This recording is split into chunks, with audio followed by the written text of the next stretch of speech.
Alaska, a land of solitude, vast stretches of snowy wastes and desolation. Alaska in the native tongue means great country, and in the minds of many Americans, it is great in size. As we follow the course of the river, we're beginning to realize that Alaska is not all ice and snow, but instead is a land of scenic beauty, rich in natural and animal resources.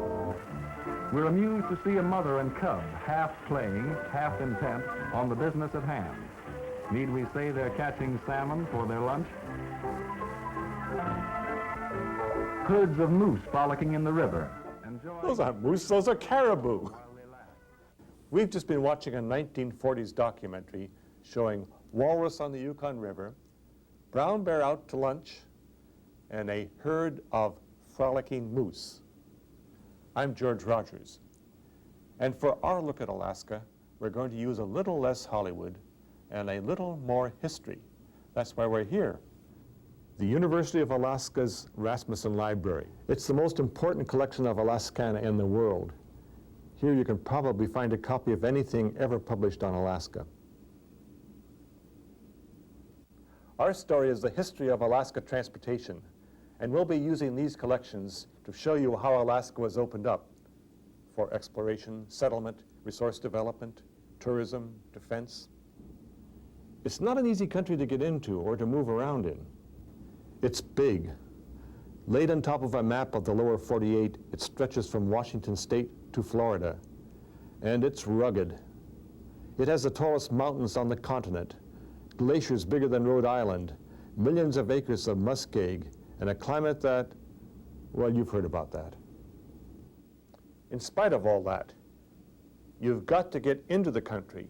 You've got to get your supplies in, and you've got to get your fish, your furs, your gold, or whatever out. Transportation is the essence of frontier life.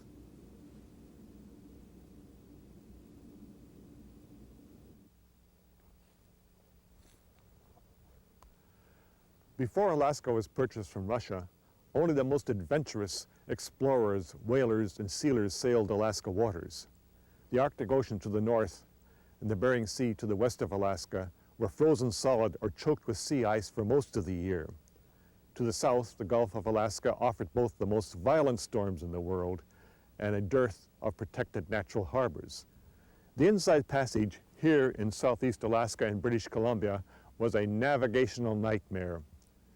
Narrow channels, tremendous tides, fogs, snowstorms, icebergs. The steamers carrying the first American delegates to Sitka in 1867 were among the first seen in these waters. Shortly thereafter, however, regular monthly service from the West Coast began. By the 1880s, John Muir and others spread word of the scenic beauty of southeast Alaska, and a healthy tourist trade was in place. Then all hell broke loose. On July 17, 1897, the steamer Portland returned from Alaska and docked in Seattle.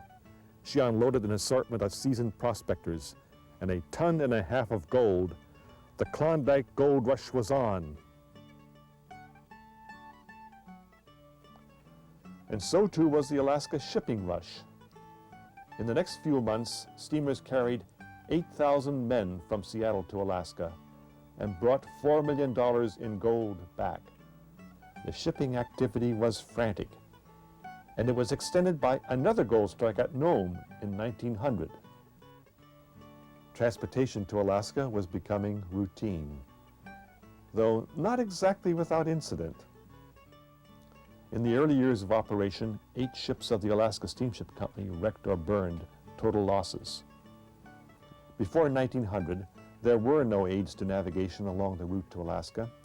Without lights or buoys, pilots relied completely on their own knowledge of the waters.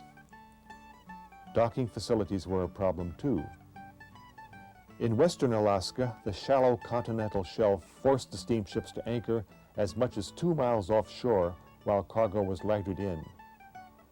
In Sitka, if your ship was tied up at the dock when the tide went out, it ended up sitting on the mudflat, the wharf 20 feet above the deck. Like his father before him, Ned Skinner was president of the Alaska Steamship Company. We ran the risks of of moving large ships into very small docks. The captains of those ships never did get the credit they deserve for doing that under some very trying conditions, particularly during the winter when there was heavy fog and strong winds and icy conditions. And they were really unsung heroes. And I'd say along with that, the whole company was an unsung hero. It really, as much as anybody, developed the territory of Alaska. Were it not for the water carriers out of Seattle, that development just simply wouldn't have taken place. But what happened when you got off the boat and set foot on Alaska soil? Alaska is not like the old American West with wide open prairies which could be crossed by wagon trains. Here you had to cross dense coastal forests, towering mountain ranges, and raging rivers to get inside. Fortunately, there was also a natural transportation system which fingered its way into every corner of the territory, the rivers. Not only could you get into the country this way, just as importantly, your supplies could follow you.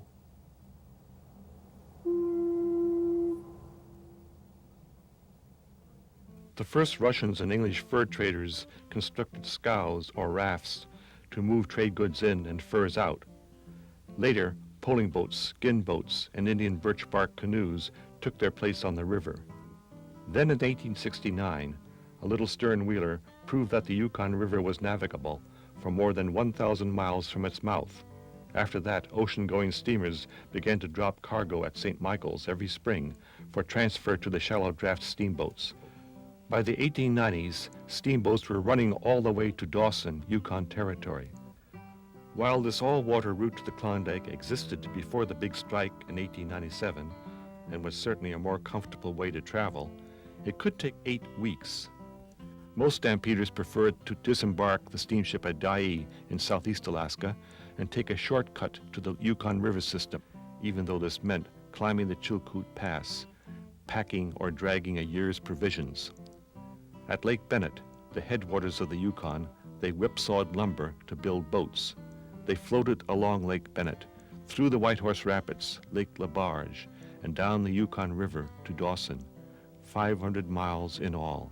During the height of the Klondike Stampede and the Alaska gold rushes that followed, more than 130 steam-driven vessels worked over 2,000 miles of Yukon River. Smaller steamboats were built to serve the tributaries, the Kayukuk, Chandalar, Porcupine, Tanana, Iditarod. But the mainliners resembled the palatial packets of the Mississippi with lights, steam heat, grand dining rooms. One stern wheeler was the grandest of them all, 235 feet long, 44 feet wide.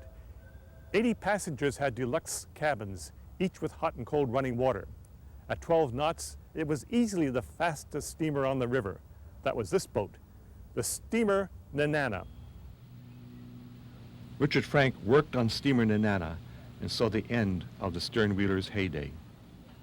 The first ones I seen was, I remember on the Yukon River, I believe it was steamer Yukon, but then they were off a distance. They never stopped. You know, we were in a fish camp. But the one that really impressed me was this steamer Nenana for the size of it.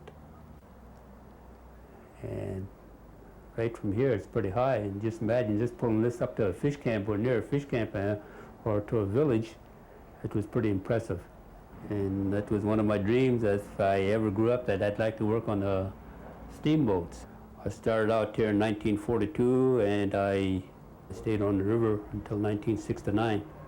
We'd wheel wood in a two-wheeler, we call. And that's what we used to load and unload the freight, this two-wheel hand truck. And believe me, it was hard work. At Galena, we'd be unloading freight for sometimes 24 hours. And then at KUAC, you got probably another 18 hours of work there unloading freight. Go down to Nolado, which is about an hour and a half run, trying to get some more sleep, and then another 18 hours of unloading freight.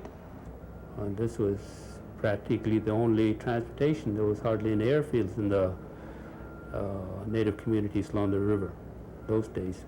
So it served its purpose. It had a colorful life, I would say, both on the miners and for military purpose, you know, during the war, and for medical reasons, and of course there was some tourism.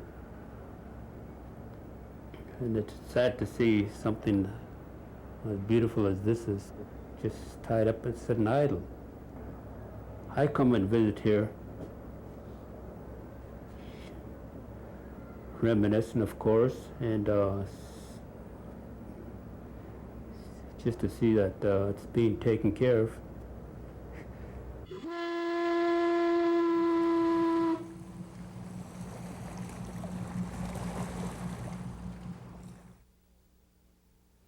In interior Alaska, the rivers freeze solid in winter, and that shut down the steamboats for about 8 months.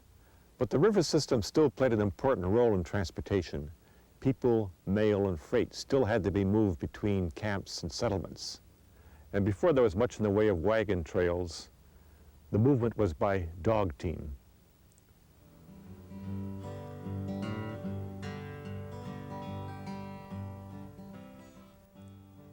Ocean transportation to western and northern Alaska also stopped 4 months or more due to sea ice. During this freeze-up, dog teams provided the only access to these regions from ports to the south. By 1901, following the opening of the White Pass and Yukon Railroad from Skagway to the headwaters of the Yukon, the U.S. mail was regularly carried 1,600 miles by dog team from Dawson, Yukon Territory, all the way to Nome. The United States Post Office let Star Route contracts for 50 to 70-mile segments, and the mail was relayed along.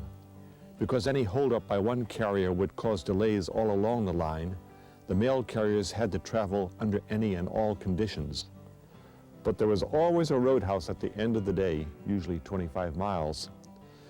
There you got a meal of wild game stew for $2 and a bunk for another $2. By 1920, several hundred roadhouses dotted Alaska's trails. Frontier Judge James Wickersham traveled his judicial circuit on the Yukon River Trail. Here's what he wrote about the mail carriers.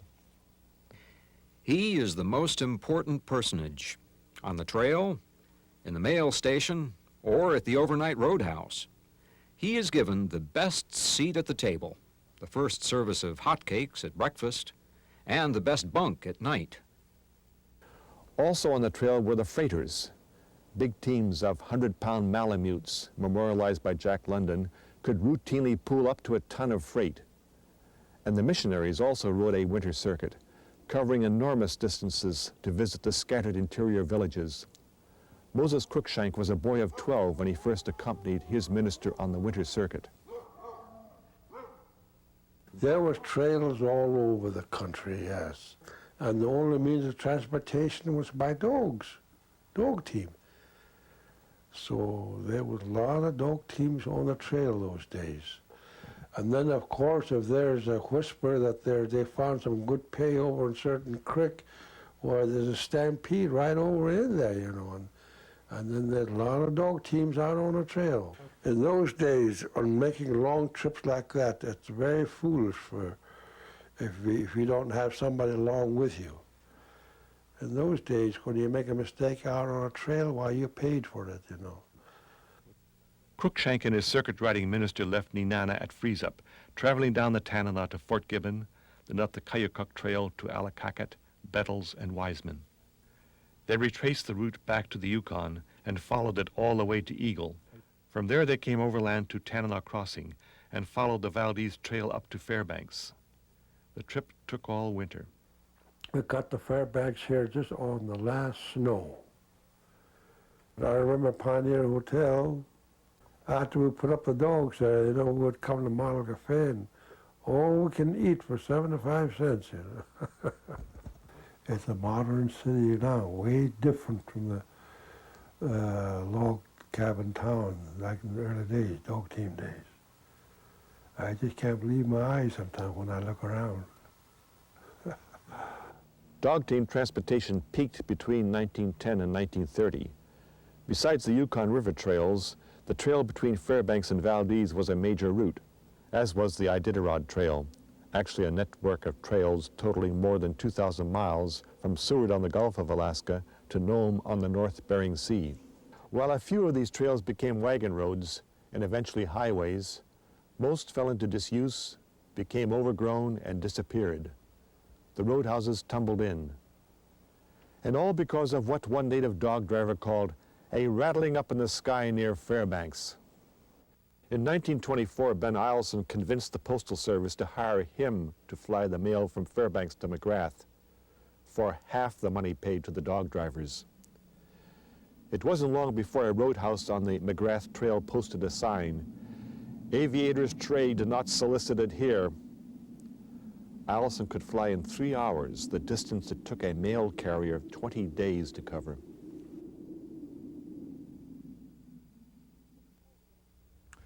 But before we get into aviation, there were two other important developments in Alaska transportation going on at this time, and both converging on Fairbanks. Before the Klondike Gold Rush, Alaska knew only coastal development. First there was whaling, sealing, and fishing. Canneries were built in the late 1870s, and even as late as 1892, 90% of Alaska's gold production came from coastal areas. But the Klondike turned people's attention toward the huge, undeveloped interior, and the stateside experience suggested a railroad was needed. In 1899, the White Pass and Yukon Railway, a West Pocket Railroad, was built between Tidewater at Skagway and the head of steamboat navigation on the Yukon. A few years later, the Copper River and Northwestern Railway was started to bring the rich copper deposits at Kennecott to the new port of Cordova. Dozens of other small lines poked inland to promising deposits. None outlived the productive life of the mines, and none linked Fairbanks, the Yukon Basin's largest city, with an ice-free port. By 1914, Alaska boosters persuaded Congress to underwrite a major railroad. The government purchased the Alaska Northern, which had 72 miles of dilapidated track heading north from Seward, and the Tanana Valley Railroad, a 34-mile narrow-gauge mining road. But railroading in Alaska was a very different proposition than it was in the lower 48. Alaska's climate and terrain swallowed up time, money, and labor. After 8 years of construction, President Warren Harding finally drove the Golden Spike at Nenana in 1923. Frost heaves, slides, washouts, glaciering, snowdrifts. Almost every mile of the line offered these obstacles at some time of the year. The dream of replaying the winning of the West dimmed. Nevertheless, the railroad influenced development in Alaska. Anchorage was founded as a railroad camp, and the military, using the railroad extensively during World War II, built 5 of its 6 largest bases adjacent to it. Today, 70% of the state's population lives along a railroad whose main value is not to mining or agriculture, but to tourism.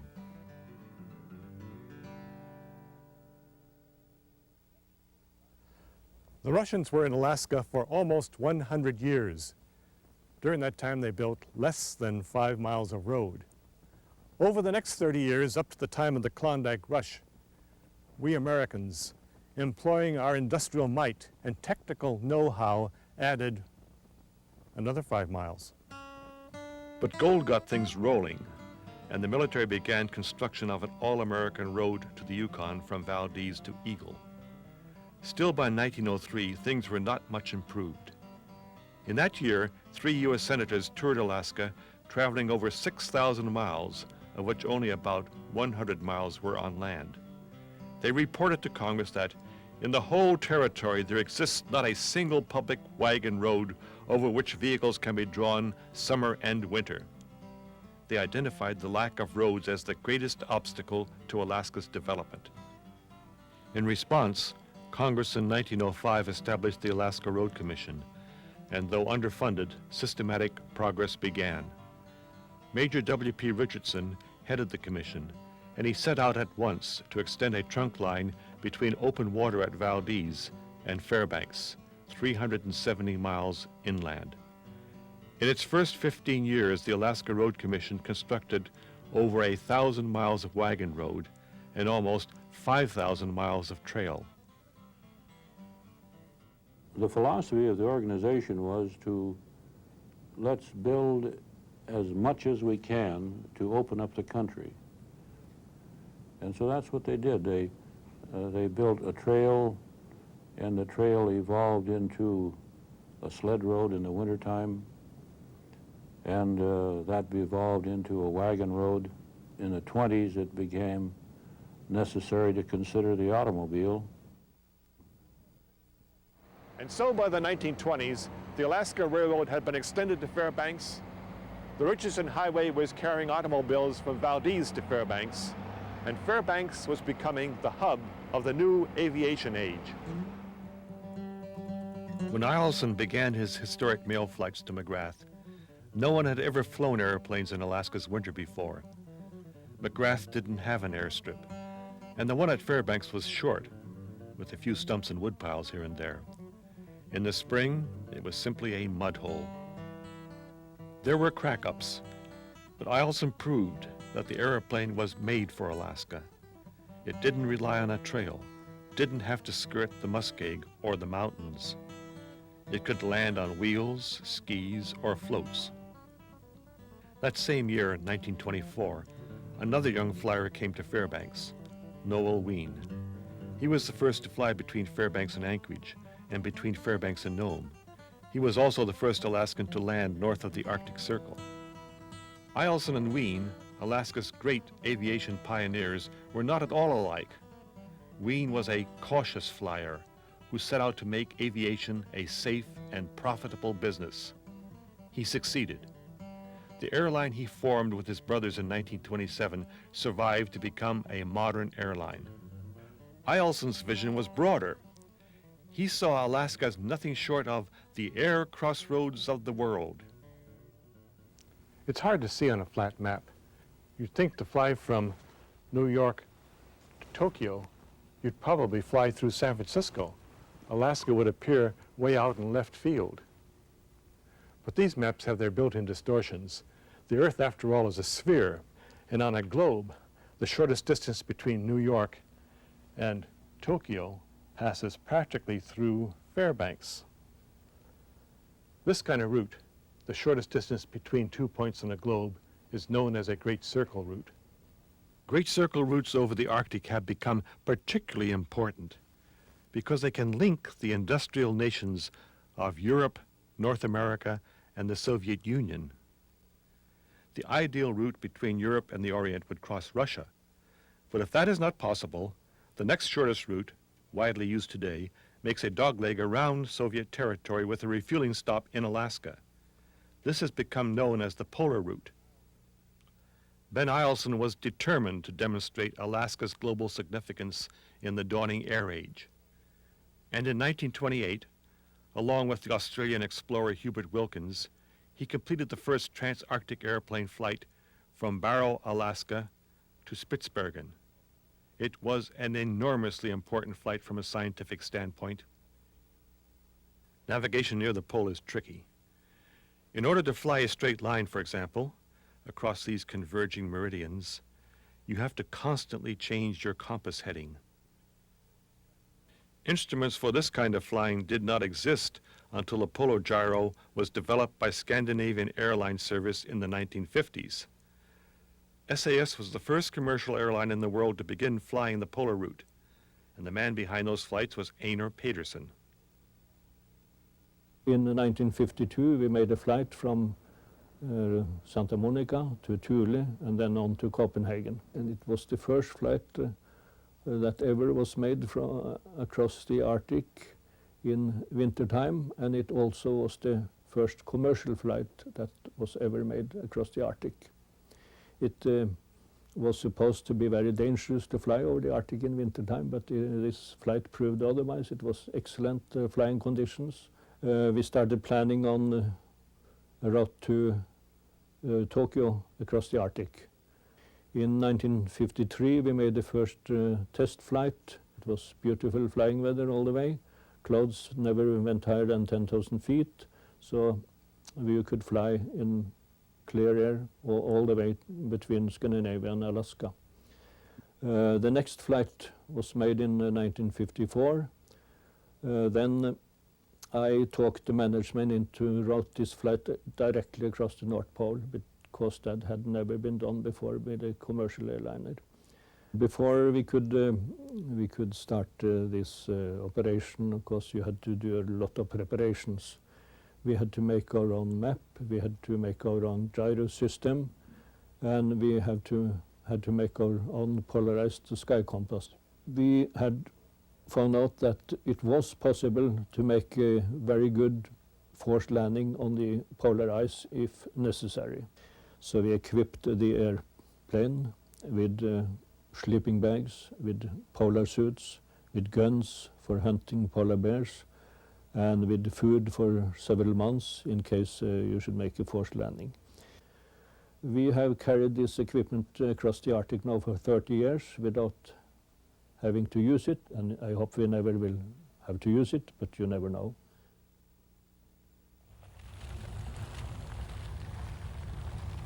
The explorer Stephenson predicted in the 20s that the Arctic Ocean would become the Mediterranean of the future. Ringed by the developed nations of the world, a thriving commerce would be propelled not by ships crossing between ports, but by airships crossing between airports. He may have been a little optimistic, but who knows? Look at the changes we've seen in Alaska transportation in little more than a lifetime.